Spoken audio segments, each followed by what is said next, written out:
नोंथांनि आखायाव दं नामा 2000 रां बिलाइ?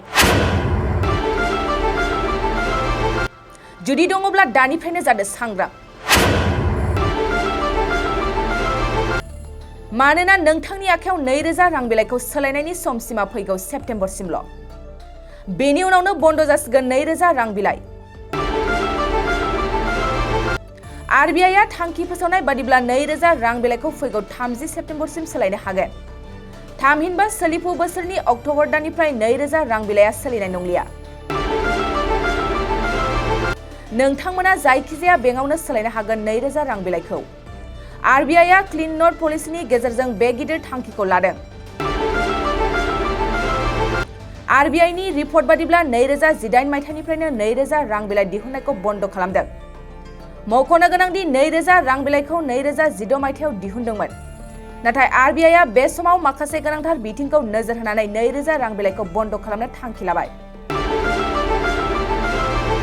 मख'नो गोनांदि गाहाय मन्त्रि नरेन्द्र मदिनि दैदेननाय भारत सरकारा हादरनि रांखान्थिखौ गोख्रोंसिन खालामनो थांखिजों थांनाय 2016 मायथाइनि 8 नभेम्बराव 500 आरो 1000 रां बिलाइखौ हादरनि गेजेराव बन्द खालामनाय जादोंमोन।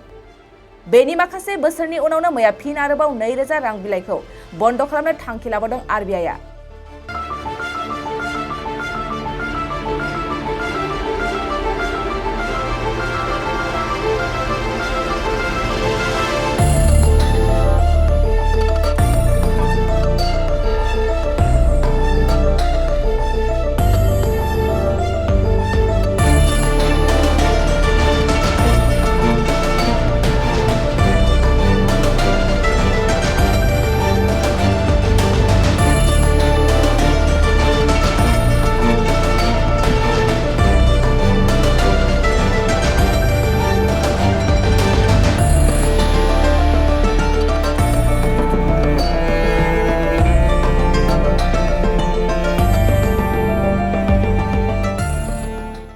थाखो 8, 9 आरो 10 नि फरायसाफोरनि थाखाय मोनसे गोनां फोसावथाय।